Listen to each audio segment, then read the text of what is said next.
Welcome to Truth Talks, home for the stories they don't want you to hear.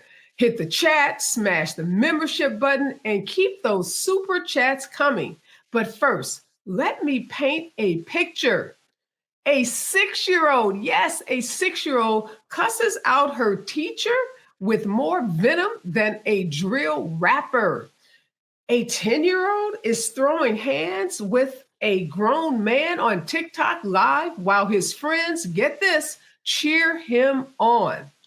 And then there is a 4-year-old who is unleashing hell in Target. Now, he's not alone because mom is there, but she is too busy perfecting her selfies. And then a 15-year-old walks into school with a gun. Yes. And sadly, and I must say very, very sadly, executes his classmates. Now, here's the question we're asking today. It's really about society. Are we too scared? Are we too scared to ask the role of parents? And should parents be punished? Should they be held accountable for the actions of these kids? Because let's be real, in 2025, parenting can feel like damage control. And tonight, no apologies, no tap dancing around the truth. Let's talk, because truth talks on.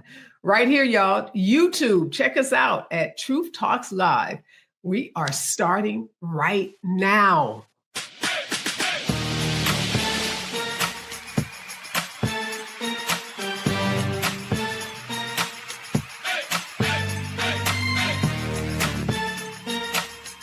Are y'all ready to roll? Let's go.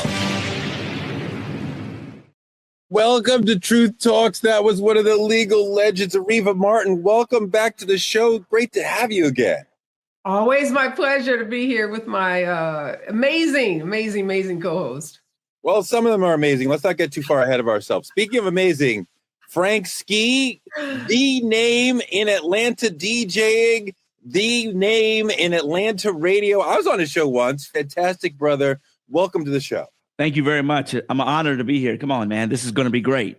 I can't wait to talk my truth. Hell yeah. And Cheyenne Bryant. Please don't. You do not have to introduce me. I can introduce myself. What's up, Truth Avengers? It's your favorite doc, Dr. Cheyenne Bryant. I may do Toure a favor and allow him to actually make some points today. They won't be good points, but, I'll fall back and let him make some points, which means the show may not be as good, but you hear somebody in the background. That'll be Toure. That'll be Toure, Frank, Areva. That'll be them. But glad to be in good company with Frank and Areva. Yeah, we have soul playing over here. Jesus Christ. All right, we got a lot to get jealous already because I haven't been on Frank's radio show. Oh, we got to get that. We got to get that popping. Let's go. I'll help you out. But we got a lot to get into today. An amazing panel. Up first, trending truths.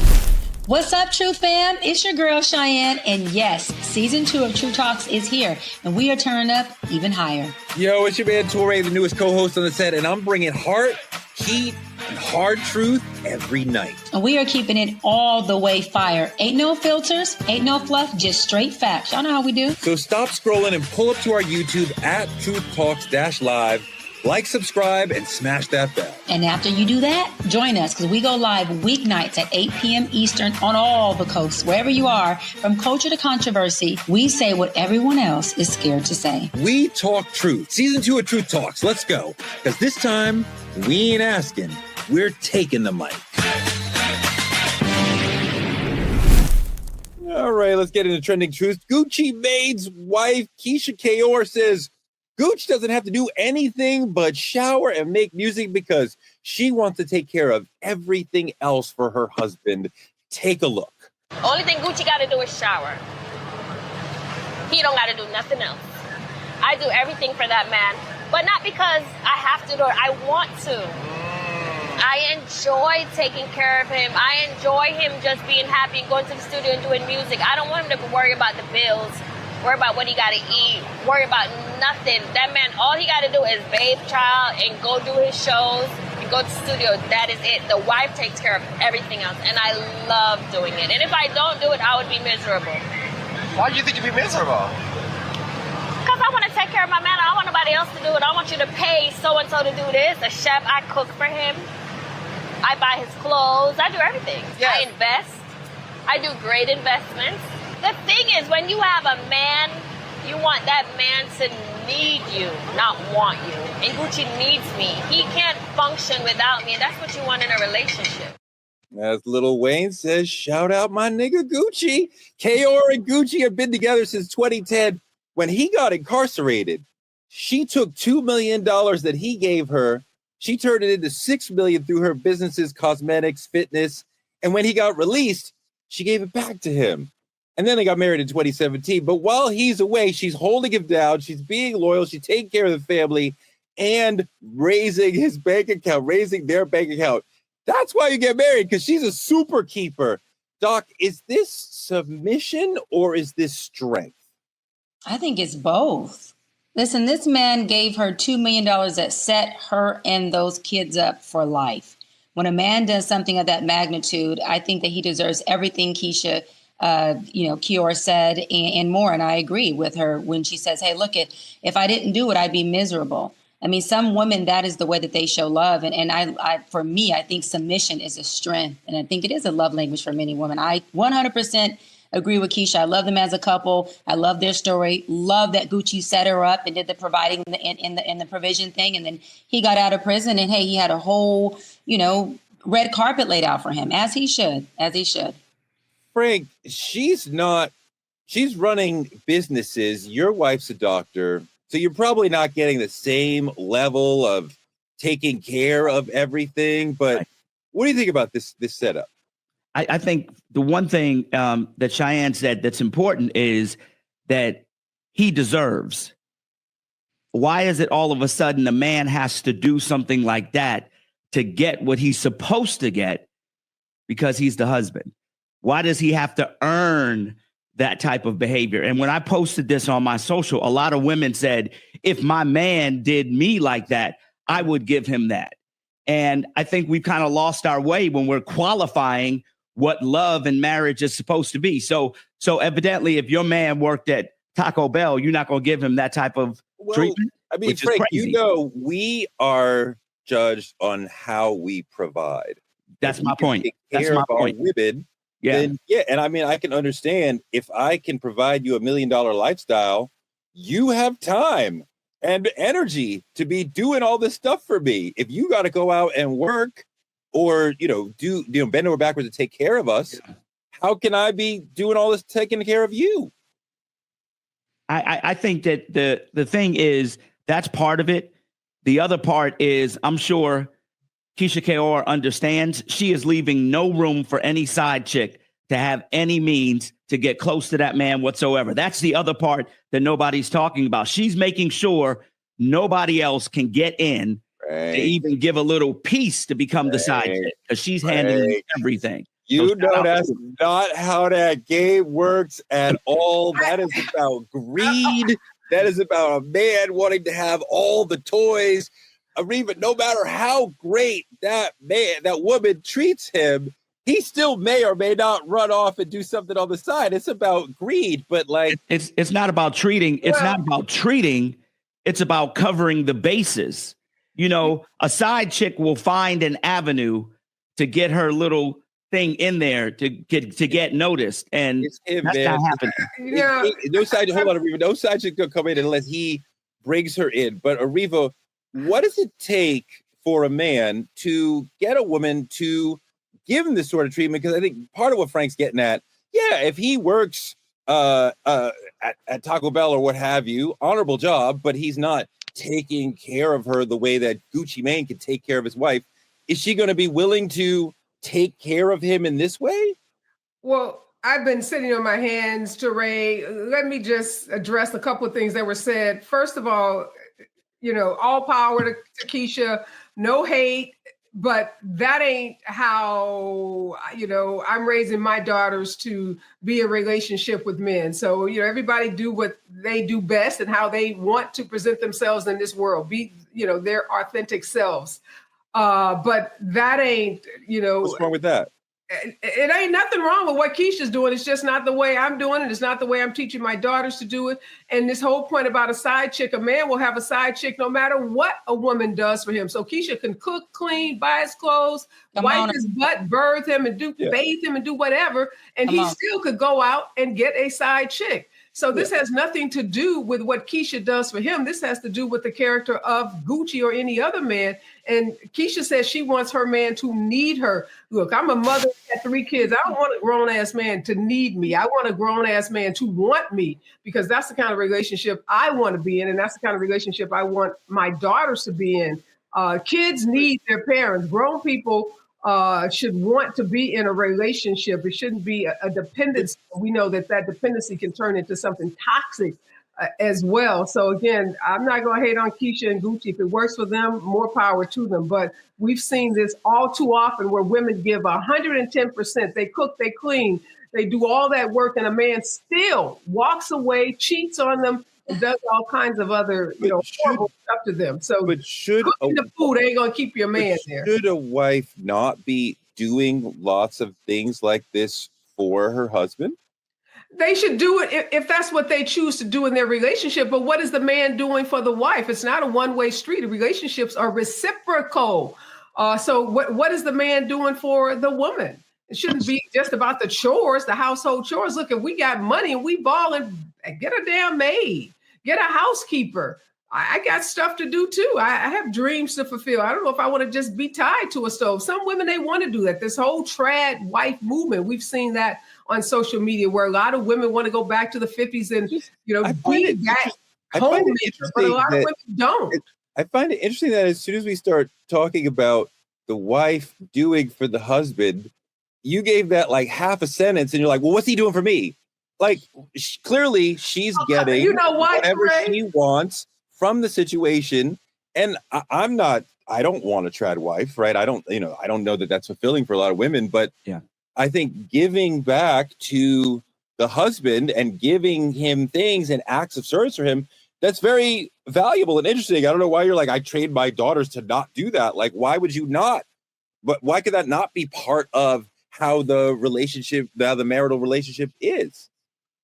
If that's the marital relationship that you choose to be in, and not all women choose to be in that relationship. So why are you giving short shrift to the way that I train or I, raise my kids? Keyshia's mom, or maybe the women around her taught her to be that, to show her love in the way that she does. I'm not hating on that, but you can't hate on the way I'm teaching my daughters. But what are you teaching your kids? That relationships are reciprocal. That you get together with a guy or whomever you choose to be with, and you all decide what's best for that relationship. And it may not be cooking and cleaning and bathing and shopping for the man. It may be, he's doing that for you, or maybe nobody's doing that. Maybe you all are mutually agreeing to support each other in whatever that support looks like. But I don't think there's a one size fits all for relationships. And we have to give room for the way different people move in their relationships. And we also know that men can, and historically in our patriarchal male society, men have used power over women to cause women to do those things and to be unequal in those kinds of relationships. So I would be very concerned about the power dynamics in a relationship like that. Yeah, Doc, I mean, it's definitely true that men have generally used women for their labor within relationships. So Areva's absolutely right about that. But I mean, like, I don't, and obviously nobody's saying there's only one way to do this, but like, I don't think anything is wrong with the sister saying, what can I give to my man? What can I do for my man? Especially if he's thinking about her. Clearly, Gucci's thinking about her as well. It's clearly a mutual relationship. Yeah, first of all, I think Frank's statement is bullshit, that she is playing this role, and this role is supposed to keep a man from cheating. A man cheats because he wants to, and a man is kept because he wants to be there. Women don't keep a man, first of all. Second of all, there is nothing wrong with what she's doing. To echo what my sister Areva said, everyone relationships differently. And this is a man who Keyshia feels obviously and I'll double down on what I said again, Frank, who is deserving of her love to the capacity that she's giving him.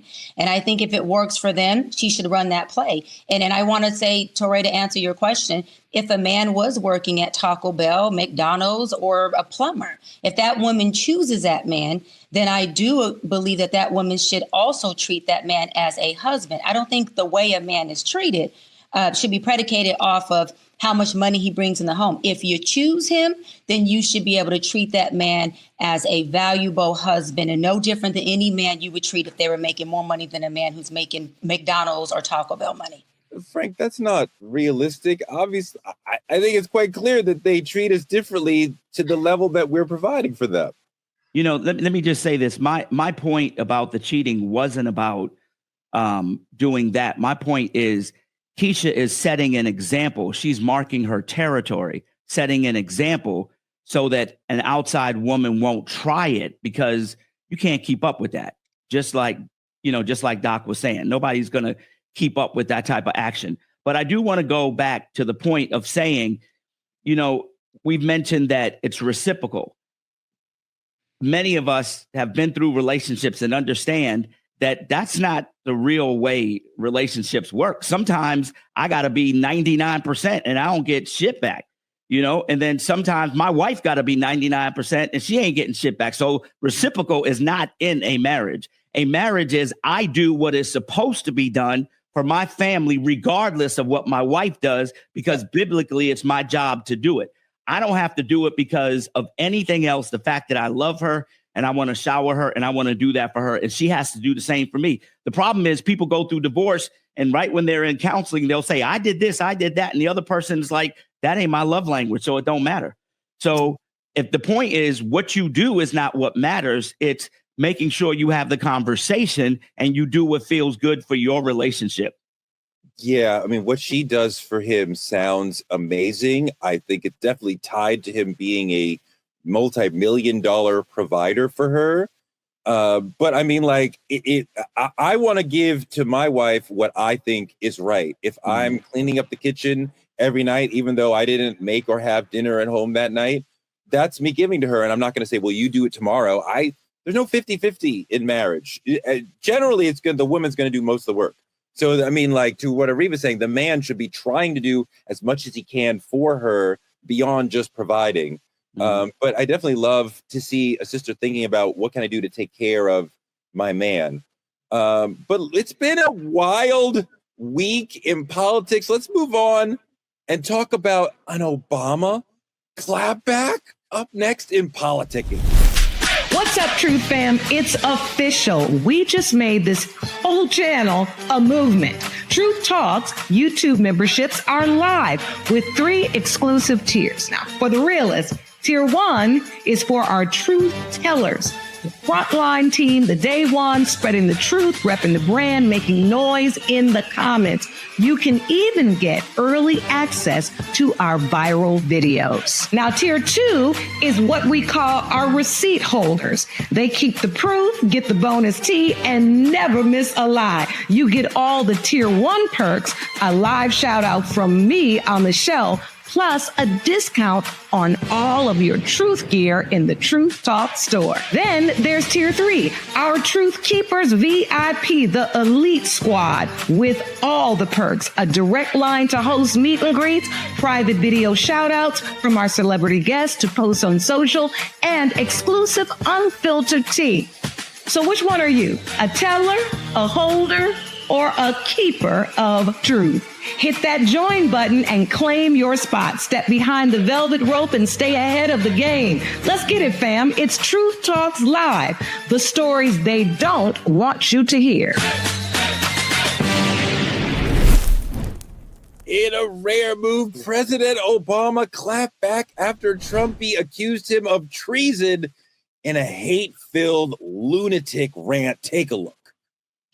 Obama's spokesperson responded in part, and I quote, "Out of respect for the office of the presidency, our office does not normally dignify the constant nonsense and misinformation flowing out of this White House with a response, but these claims are outrageous enough to merit one.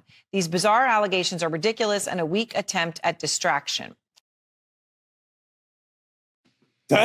Frank, Yeah. The constant nonsense coming out of this White House. I like this clapback. What do you think about this from Obama? I think it wasn't a clapback at all because it didn't come from Obama. Let's be real. People want to hear from Obama in person, and he ain't saying nothing. I've talked about this on my show. They want him. They don't want his office. The office. Come on, stop it. This is him. This is him talking. This is a way of him talking. This comes from him. That don't come from him. When he ran and whatever, he didn't make statements from the office. He got on there and said it himself. The bottom line is people want him to speak. He don't want to do it no more. I get it. But at the end of the day, this isn't the political world we're in right now.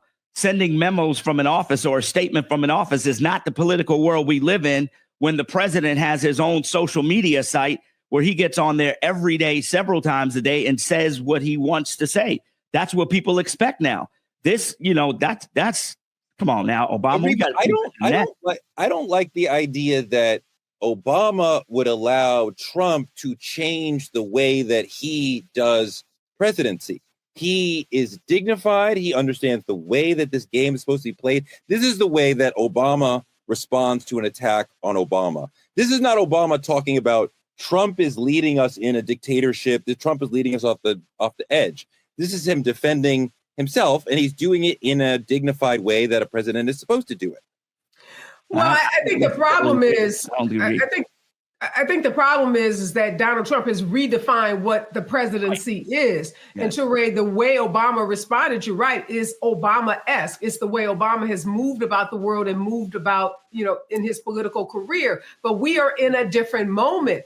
And the way the Obama moved about the world is no longer relevant to the world that we are living in. And that's why folks like Frank and so many of us are frustrated that we're not seeing Obama out on I won't say the campaign trail, but out speaking around the country, speaking to voters, speaking to Democrats, speaking to American people about the nonsense coming out of the White House. And yes, I think it was appropriate for him to issue a statement through his spokesperson, but it would also be really, really good. And we need to hear from Obama because he is the most high profile Democrat we have. To reassure us that we can get back to this country to something that looks like a country where folks' rights are protected and not trampled on. So a good first start. I'm going to give him a C for effort, but I'm going to say step it up. Step it up, Obama. We need to hear from you, and we need to hear from you in a much, much more forceful and direct way. Cheyenne, what do you think? I think Obama should stay in his authenticity. I think he's that, when they go low, go high, brother. I don't think he should shift up and come off of whatever pedestal he's on because of dogma and what people have to say. He has been a president. None of us and the other folks who have such a strong opinion has been in the Oval Office or know the pressure that comes with. And so I think he should stand on his square like he has been and respond how he wants to, or better yet, not respond if that's something he chooses not to do. I don't think that we need to tell him, as folks, how he should respond or if he should say a hard fuck you. I think he should just stay on his square and be him. It worked thus far for him. I just think it's important for Obama, and I think it is important to Obama to not allow Trump to change the presidency in ways that will go beyond the Trump presidency. He is a buffoon. He is a child. He is immature. Obama should not follow him into that. My God, I would never want an Obama-Trump back and forth chirping. Well, you're a third-rate president. Well, you're that would be beneath Obama. It's not beneath Trump because he's a child. But Obama should not be chirping back and forth with him. Again, this is Obama defending himself. So he's going to do this in a quick and dignified way. If he was standing up defending the country, he would do it in a different way. Areva, now, I know we're in a difficult situation. Now would not be the time for him to be making speeches and trying to defend the country in that way, because he wouldn't be able to say, well, where do we put the energy? You're giving these speeches. Well, give us somebody to vote for. Give us somewhere to go when if we have an actual election in 2028, he will be there for the Democratic candidate saying, okay, so take your energy, don't boo, vote for her or him or them, but not just, I'm just giving a general speech saying the country's going off in the wrong direction, Areva. I totally disagree with you, Toure. I think the president can walk and chew gum at the same time. He can continue to be presidential. He can continue to be his authentic self, but at the same time, he can stand up for the values and the rights of particularly those whose rights are being trampled, i.e. immigrants, i.e. people of color, i.e. people who have been disenfranchised in this country. And I disagree about there's no one to vote for. There are elections happening every day in this country, pivotal elections at the local level, at the congressional level. We don't vote every day. On because they we are don't vote every day. We vote once a year. We don't vote for people every day. No, you're wrong about that. There are elections happening all over this country, not the presidential election. Of course, that's every 4 years. But we lost the House. We lost the Senate. We've lost state houses around this country. There are pivotal elections happening in this country every day. There are pivotal elections about who's going to run our Congress, who's going to run our state houses, who's going to be in the governor's offices. Just for one thing, as states like Texas are rewriting their political lines so that they can garner 5 more congressional seats. There are really important elections happening where Obama's very important. Obama can't say anything about immigration. He deported more people than Trump has. I mean, like, he's got blood on his hands around immigration as well. So just on that specific issue, he would have no position to speak up in favor of immigrants when we called you the deporter in chief. I mean, like, we love him personally, but there are some political issues that he cannot weigh in on. And he understands also that the bully pulpit of the ex-presidency is very limited. He could give one major speech in a 2025 context. He can't keep giving speeches and speeches and speeches. He will be diminishing his own power and the power of the presidency with it. Listen, let me just say this. That is totally BS. Number one, you're talking about the president that had the most swag in the world. You're talking about Mr. Ray-Ban getting off of Air Force One. He didn't have any problems talking about Trump when he was on the campaign trail for the presidential election. He said that man's name every single time he got to the mic. He shouted him out. He talked bad about him. He showed his thing. He said everything you can say about Trump. So saying that he can't talk about Trump is some BS. He refuses and does not want to talk about Trump right now. And this is the time we need him to talk about Trump, because Trump is setting the narrative. In this world that we live in now is way different. OK, right now, Obama needs to be Kendrick Lamar and get DJ Mustard and do what he needs to do, because this right here that he's doing right now is too passive for the type of situation we're in right now. Period. It's 2025. If he raises the energy about how bad Trump is, which we already know, Obama people already agree on that point. There's nothing that he can tell us that we don't already know. What is he telling us to do? We cannot vote this year. There's not a major election this year. Please stop with that. We can't vote. You're wrong about that. There are critical local elections that are taking place. Please stop saying we can't vote, because people should be voting.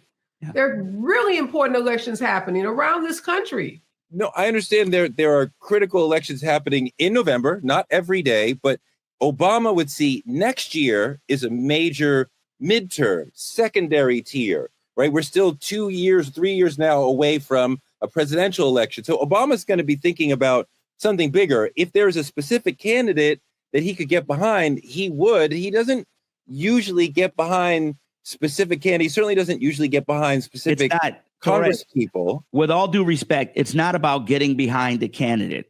It's about setting the stage for what's about to happen. It's the example is Donald Trump talks about Joe Biden. He always says, Sleepy Joe, Sleepy Joe, Sleepy Joe. He is very disrespectful. When he talks about Obama, it's Barack Hussein. It's Barack Hussein. We need to start talking about Trump like the convicted felon. Like, you need to go back and this is a different time in 2025. Wait a minute. Dems do that, right? Democrats do that. I mean, Democrats could not be any angrier or think less of Trump. I don't want them to become Republicans in blue. I don't need Obama out here talking about he's convicted. Like, we know this. I don't understand what you're saying we're adding to the discord that's not already there. We Perception already is reality. Bash Trump constantly. Do we need Obama? No. Perception is reality. Player in chief? We live in a world now where social media is setting the perception. Nobody understands what's right or wrong. What people understand is what they hear the most. And the Trump machine pushes their narrative. It is time for the Democrats to push their narrative. There can't be one or two Democratic House people that are trying to push the narrative. Everybody needs to be behind the narrative. Trump is a convicted felon. That's what he is. He's been convicted or indicted, right? He's indicted. He's terrible. And they need to push that. Every time they say his name, they need to say that. But we do understand, Frank, that the convicted felon tag is not moving voters. That's not moving people away from Trump. It's not, and the people who don't vote for Trump already hate him. So we're not gaining anything by reminding people yet again he's a convicted felon. We know that on the left, and the right doesn't care. So we would need to say something that would actually matter to the people in the middle who are leaving Trump, right? In January, he had 50% of independents. Now he's looking at 33% of independents. So he's bleeding the middle, which is exactly what we want. But like, we would have to say things that would matter to them. They already know he's a convicted felon. They already know he's a horrible person, and they still voted for him. So we need to find something new to say. Ask Jasmine Crockett. See what she says. That's your answer. No, I mean, go ahead, Areva. Yeah, Toure, I'm just sitting here baffled by your sense that there's nothing to say, or even that saying that he's a convicted felon somehow is not moving the needle. We know this concept of moving the needle is not any single comment that any Democrat can make. It's the collective comments that we are all making, all of us using our platforms. We all have an obligation to remind voters about how horrible this president is, about how he is bleeding the middle class, about how he is kicking millions of people off their Medicaid benefits, about how he is going into schools and to public parks and arresting people who are here who are undocumented, not the violent criminals that he promised us that he would arrest and that he would deport. Yeah. And so this notion that we shouldn't say that he's a convicted felon is ridiculous. We should say that and say it every time we have an opportunity to. Now, it doesn't mean we say that exclusively. We should also be talking about his horrible policies and the lies that he's told the American people. And you have to do it over and over and over again. You just can't tee it up when there's a presidential election. You've got to be out in the ecosystem, as Frank mentioned, the social media ecosystem, because that's what Republicans have done.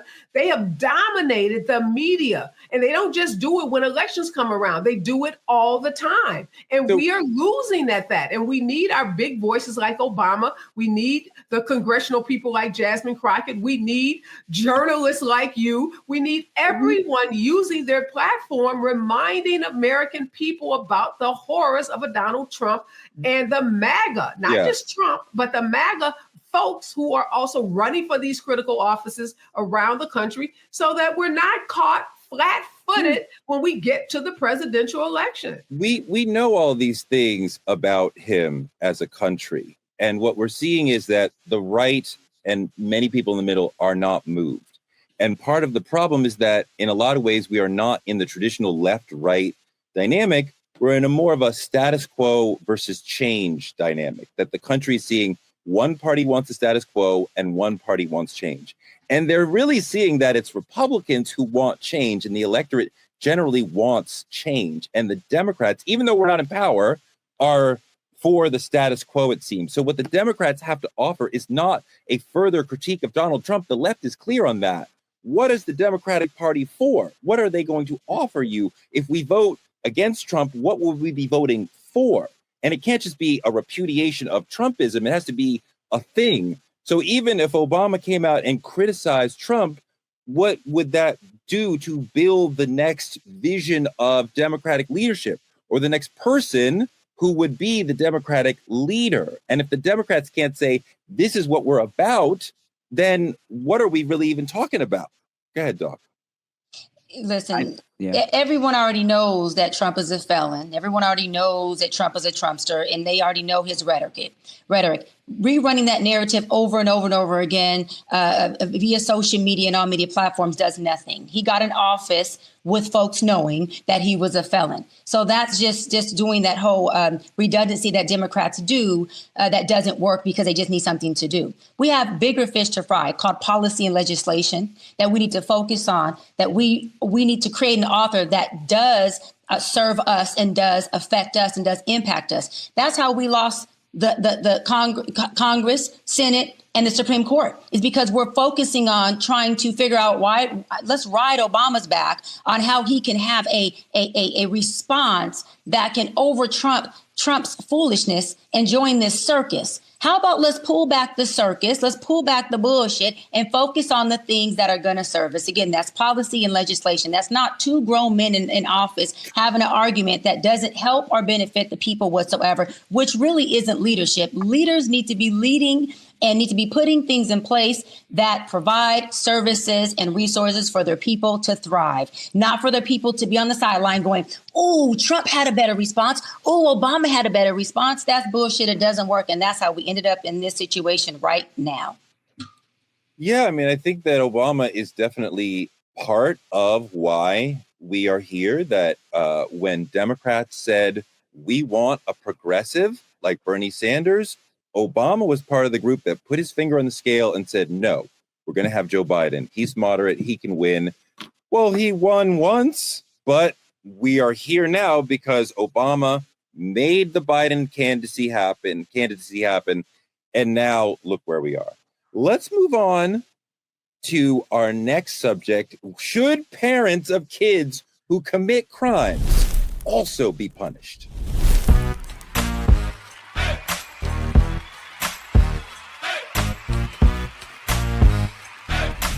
You all know Dr. Bryant and I have strong opposing opinions on corporal punishment. I'm right, she's wrong. Tonight's topic cuts deep into parenting styles, culture, community, accountability, and systemic failure.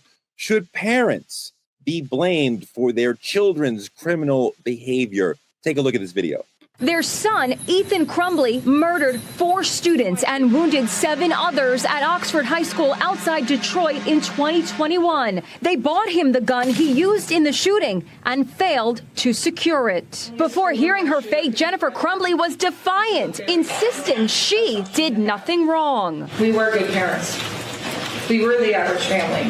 We weren't perfect, but we loved our son and each other tremendously. There was raw emotion in court as family members of the 4 slain students gave victim impact statements. This tragedy has taken an incredible toll on our family. While you were running away from your son and your responsibilities, I was forced to do the worst possible thing a parent could do. I was forced to say goodbye to my medicine.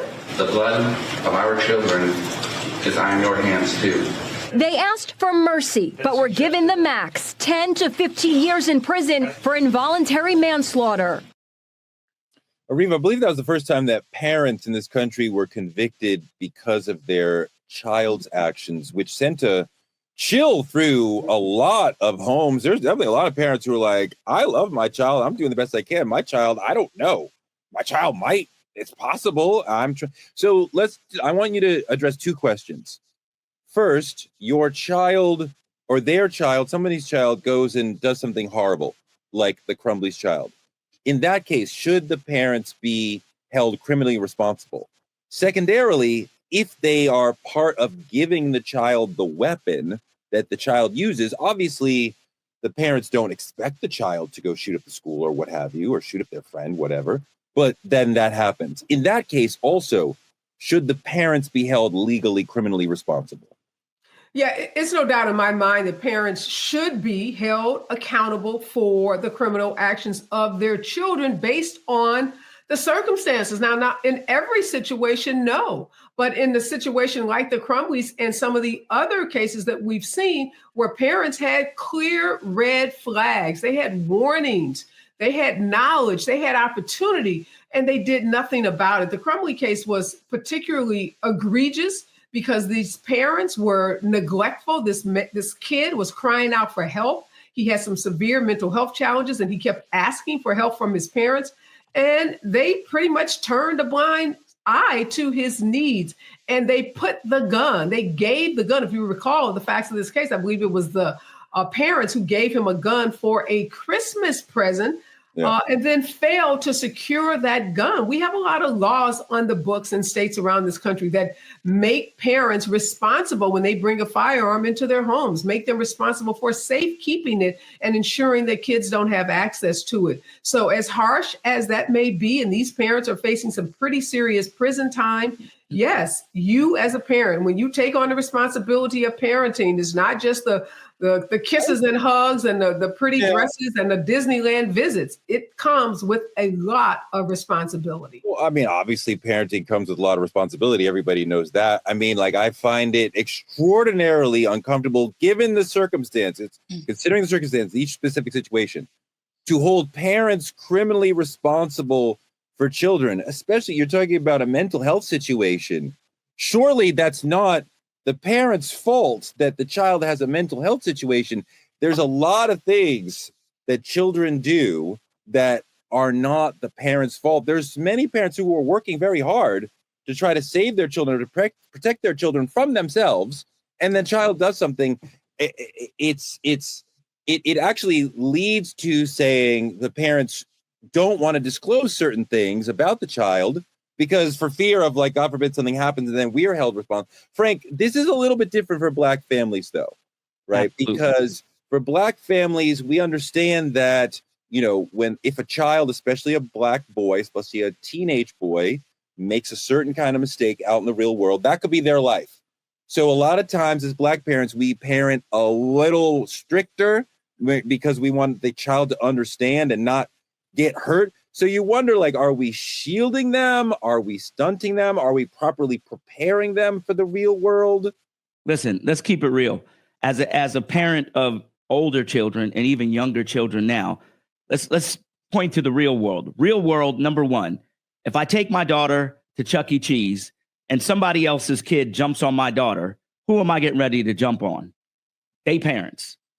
Control your kids. Yes, your kids are your responsibility from 1 all the way until they become an adult, period. If your kids are going out here wrecking havoc, you're responsible. If your kids do something wrong, you're responsible. If your kids mess up the neighbor's house, guess who they calling? You, and you're responsible. You are responsible for your children, and the hood will make you responsible. Now, in the real world, legally, yes, if your kid doesn't go to school every day and they're always, truant and they don't go to school, the state will come up in your house and deal with the parents because you're letting your kids do that. So let's not pretend it doesn't happen. It happens. If your child punches somebody at school, should you go to prison? I'm not talking about that. What I'm saying is I will go to the school and make sure the school's handling it. But if the school don't handle it, as a parent, I'm going to protect my child. Yes, absolutely. That's not the question, Frank. That's not the question, Frank. Sorry, Areva. That's not the question, Frank. The parent's responsibility for the children's bad behavior. And yes, the parent will feel responsible and feel guilty anytime the child does something. But Frank, sometimes, quite often, these children come out of the hospital being who they are.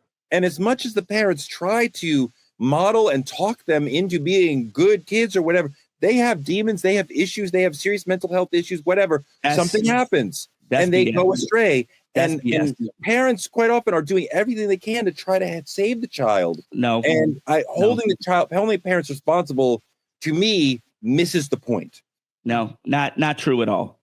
Not true. There are a lot of parents who, yes, in this day and time, I hear from them all the time when their kids hit that 14, even younger now, 14, 15, 16, and they're out in the street and they're joining gangs and parents are like, I can't control my kid. Yes, I get that part. There's a lot of parents who have called the police on their own children and have called and asked for help Yes, that part we understand. But what was the point I said? The parents have called and asked for help.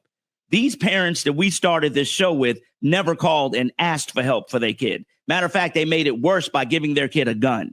That's a whole different thing, bro. That's a whole different thing. Doc, what do you that's think? what I was trying to say, Toure. You're conflating the facts. The Crumblies would not have been charged if they had made a couple of phone calls to a therapist, if they had talked to the school, if they had done anything to show some interest and take responsibility for their kid who was crying out for help. And no, I'm not advocating for parents to be arrested when they've done what they can do to help a child that has mental health issues. And no, I didn't suggest that parents are responsible for the mental health issues that kids have. Of course, we don't cause our kids to have mental health challenges, although some toxic situations can exacerbate a mental health condition. But you can't just turn a blind eye. You can't ignore. You can't put a gun in the hands of a kid who you know is mentally challenged and then not expect to be held accountable. You can't put a kid who has a drinking problem behind a car and then he runs into and kills some other kids and say, oh, I had nothing to do with that. So let's keep the facts clear. If you have taken steps, if you've called authorities, if you've asked the school, if you've asked for help, that's a whole different situation than you completely. This mom in the Crumbly case, she was off having an affair. And no offense to her if she wanted to have an affair, but she wasn't taking care of her kid. She was taking care of her own needs, but she was not tending to the needs of her very, very disturbed teenage boy. Areva, I think parenting styles vary from survival tactics, to more permissive, therapy first sort of conversational approaches. There's lots of different things. What do you think, Areva? I wonder if we're raising kids to be resilient or defiant.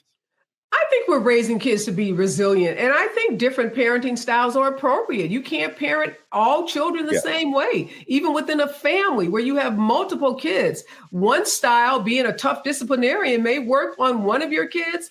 That other kid may go ballistic and rebel against that parenting style. So it's incumbent upon parents to understand each of their children and then to parent that child in a way that is going to lead to the best outcomes for that child.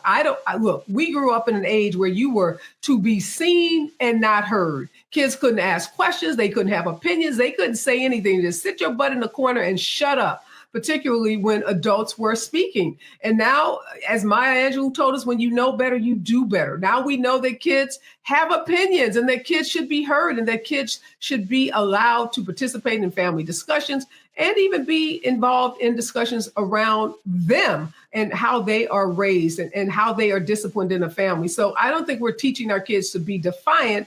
We are just understanding that the sit down, shut up, belt approach to parenting that was used on so many of us is not the way to parent kids in this generation. Yeah, and to get back on topic, you want to go to the question first, Toure?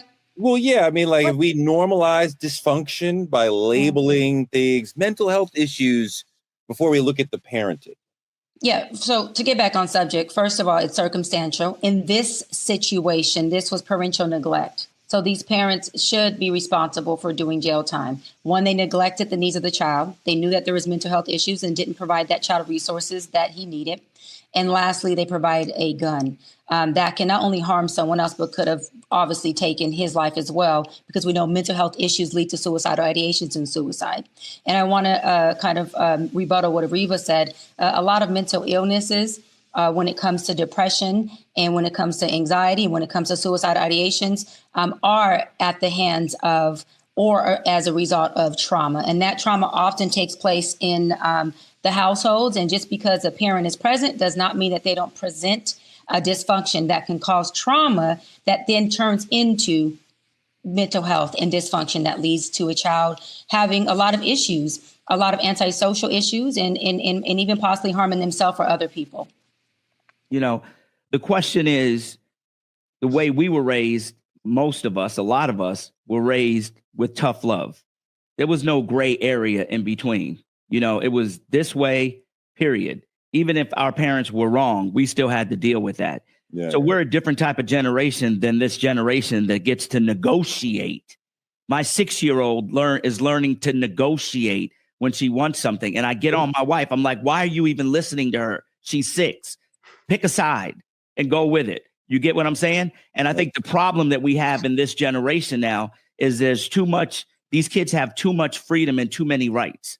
First of all, you don't have no rights until you get out my house. You got no rights. No. You got no rights until you leave my house. Period. No. I give you rights. I give you rights when I think you are ready for the rights, and you got to prove worthy of those rights. When you're outside in the street acting up or doing the wrong thing, you get no rights. When you're bringing home bad grades, you get no rights.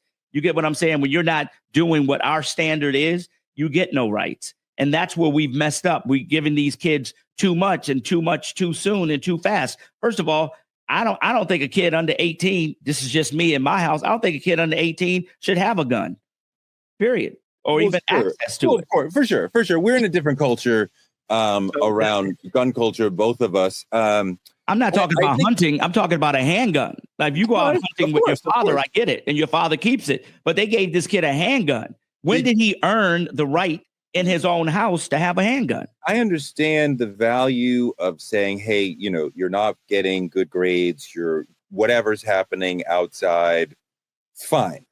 But I think it's really important. I think what your wife is doing as far as the negotiating with the 6-year-old is really valuable, because I think it's really important to teach the children from the youngest age, your thoughts matter, your feelings matter, your opinion matters. You have the right to express your opinion politely, and obviously the parent is going to make the last decision.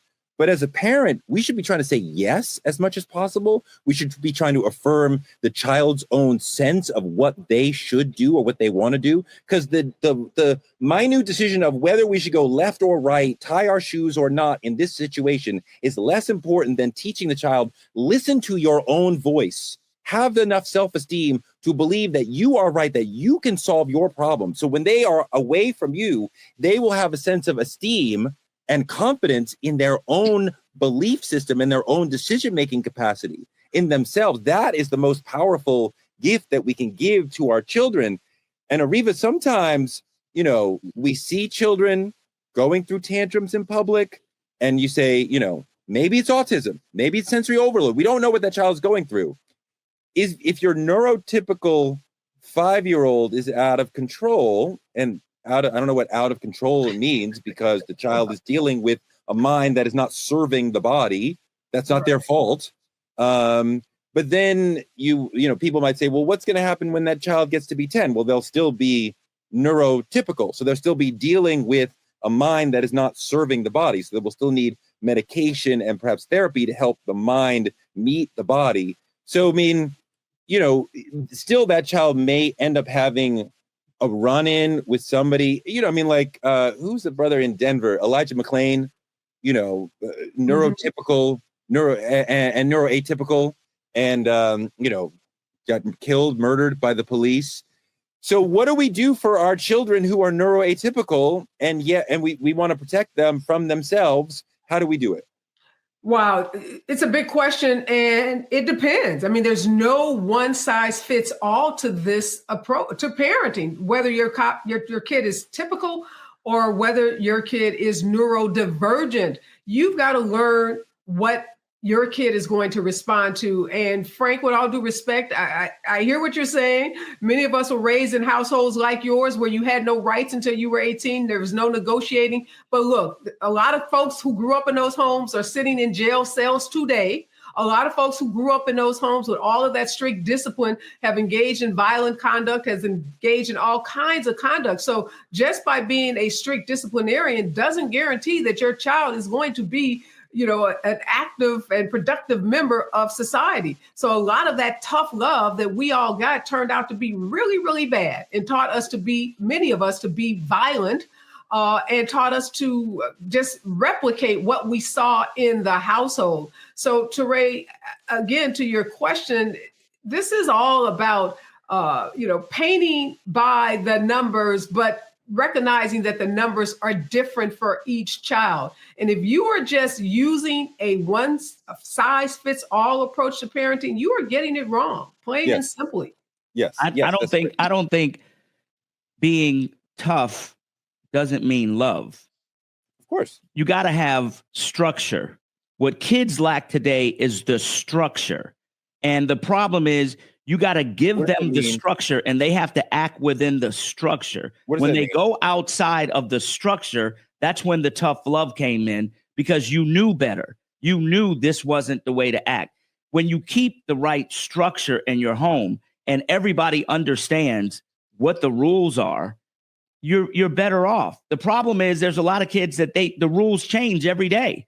The rules change. Oh, you can't watch TV. You can't watch your tablet. Oh, you can't have a cell phone. You can't do this. Oh, mom wants to go out. So now that your parents are going out, now you can have your tablet, even though you're not supposed to have your tablet. You know what I'm saying? Or you're at your kid can't have a tablet, but when you go to the restaurant, we're going to give you a tablet. So what is it? This is what causes the confusion among kids because they don't have the structure. How many kids you got, Frank? 5. So they're all different, right? Very much so. They need to be parented differently. I have no idea what structure means in the paragraph you just said, but like, I'm sure you understand, like, some of the kids need a little bit more rules. Some of the kids need to not have rules. Some of the kids need me to be full forward. Some of the kids need me to lean back. Sometimes the kids need me to lean back, and sometimes they need me, right? So the parenting need within each day or year will change for each kid as the obviously. I don't know what structure means, and I feel like generally we need to be like water flowing with what does the child need, rather than imposing some structure that the child needs to fall into, which the child may not be able to do that. No, what I'm saying when I talk about structure, I'm saying your house has a certain level of structure. You get up at a certain time, you have breakfast at a certain time, you're out the door at a certain time, you come home at a certain time, you have dinner at a certain time, you do your homework at a certain time. You have this space between this space and this space is your free time. This is, you got your free time. What happens is when a child has no structure and they're just left on their own, that's when you have problems come in, and every child can benefit from that. I don't know any situation where a child has no rules. What you just said, I have no idea, but every child has rules. There's some child that have different rules, but every child needs to have a set of rules. Even children that have certain mental disabilities, as a parent, you know better than to put that child in a certain situation that they can't deal with. You get what I'm saying? I'm not going to put my child that has issues in a situation that I know doesn't benefit him and he can't deal with it just because it's a situation for another child. That's all. Areva, I want to think about the parenting responsibility when somebody goes astray. And I think that generally we create laws for a reason. And I generally think most parents are doing the best job that they can possibly do at any given time, right? I think most parents are not bad or neglectful parents. And raising 2 children and getting to know a lot of, I don't know that I met a lot of, there are people who are doing it differently than I do, but I don't think there's anybody like, you're a bad parent. You just don't. So if we were to criminalize parents' behavior as far as like, if your child does X, then the parent has this penalty coming, do you think that would, adding that layer of responsibility legally, do you think that would make people parent better? Do you think that would make people parent differently? Do you really think that parents would be saying, well, we can't do that because we would end up in jail, as if parents aren't already thinking, if my child ends up in jail, I am the worst parent ever? Well, first of all, I disagree with you, Toure, that most parents are great parents. Obviously, I'd like to think that most parents love their children and are doing the best that they can. But we know that there are thousands, tens of thousands of kids sitting in foster care around this country because parents have neglected those children and they've not been good parents. They've not put the best interest of that child first. They haven't put the health and safety of that child first. So I think we have to acknowledge that there are some bad parents out there. But with that being said, I do think that the Crumbley case was a great example and a wake-up call, because I don't think many parents are thinking about the fact that when they are neglecting their kids' mental health issues, or when they are putting a gun in the hands of a 15-year-old who has mental health issues, that they could be held accountable. And I think parents need to be made aware and reminded that the actions that they take can cause them to be civilly responsible, i.e. meaning be sued in a civil lawsuit and have to pay out large monetary damages, and that there are criminal consequences that they can face if their child commits a crime.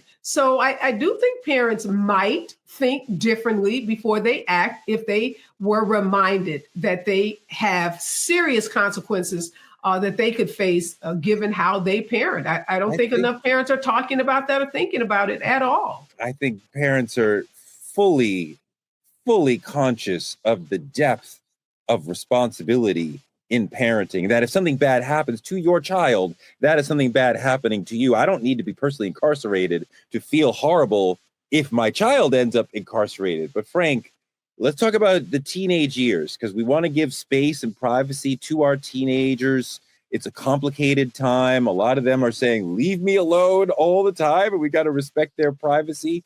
But what about when that space that they're demanding as teens becomes a sort of weapon, and that need to sort of come together becomes a sort of battleground? And for a lot of parents, when your child becomes a teenager, you're kind of like, I don't really know that much about them because they've kind of left me. You know, let's put it in real terms of what's happening today. The bottom line is these kids ain't moving out. They're not trying to get out from under their parents' thing. They living at home until they 26, 27, 28 years old now or whatever. And a lot of moms, are not trying to have their kids go out in the street. I'm one of them parents who are like, when I graduated high school, the next week I was gone. That was just me. My kids were a lot different. They came back from college, wind up living with me for a while, but it took about a year to get them, 3 boys, all born in the same year, to get them out of the house. And they got out of the house after college. I think that the thing is about children, yes, you give them their space. But like I said before, things are in the real world, things are earned, right? Things are earned. When you have a child that's doing what they're supposed to be doing, there's no problem to give them their space. When you have a child that's messing up and not doing what they're supposed to be doing and not doing their homework and failing at class because they don't want to do it or acting up or whatever, that's a whole different set of situations. I don't care how much space you need, bro. You need to get them grades up. Then we could talk about giving you some space. But right now, we're going to get them grades up. And you ain't got no space until we get them grades up. Doc, what do you think about the notion of holding parents criminally responsible for their children's behavior? I said it earlier. I said it's circumstantial. I think that if a parent is neglecting their child of what's needed for them to be mentally stable and healthy and be in a state of mind where they can actually, operate as a citizen who isn't impaired, then I think that that parent who's providing those resources, should not be have consequence or discipline. But again, if you're neglecting your child in any manner, I think there should be consequences to a parent, no matter what, if there's neglect at the hands of a child. But y'all know how I feel. I feel gentle parenting makes for a child. I think that there are rules and in their structure, and there's a thing called boundaries, and boundaries have been proven to create healthy relationships, not just between people, but for that person within themselves. And if we raise kids with no boundaries and no structure and discipline, they go out into the world and they don't understand that, and they end up being in battles, and they end up actually having a lot of issues with law enforcement. They end up being the child that's disruptive in school and class because they don't understand that the world doesn't revolve around them. There's a big world that they are able to participate in, but they cannot be the center of attention to everything. And so I'll end on saying that what I do agree with is that every child is different, and that every child may not necessarily need the same level of discipline, but every child does need structure and discipline in order for that child to grow up and be an adult who understands that this is the law of the land, this is how life works, and successful people, not just only externally, but internally, what they do carry at the nucleus of who they are is discipline and boundaries. We always ask, when should a parent be held responsible for their children's behavior, whether it's at school, tantrum in Walmart, whatever? Let's flip the lens. There's a difference between the parent mourning a child lost to violence and the one silently praying because their child pulled the trigger. One gets sympathy, the other gets silence, but both carry a pain the world rarely understands. So tonight, the part we never talk about, ask yourself, not as a spectator, but as a parent of a child who took a life, how should society treat that parent?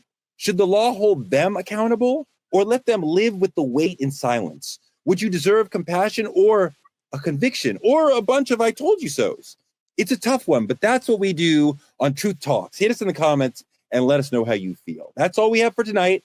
Thank you for Bring the Funk family for welcoming the Truth Tellers to the channel. This is our last week on Roland Martin Unfiltered. To continue to see the show and support Black media, subscribe to our YouTube channel at TruthTalks-Live, where you can catch us every night at 8 p.m. EST and at 11 p.m. EST. Support Black media at CashApp's Truth Talks Live or on any of the links on your screen. Get your Truth Talks membership today. Click here on the screen and you can choose from 3 different exciting tiers.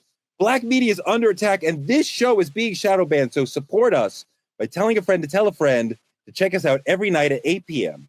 See you next time on our channel. Good night.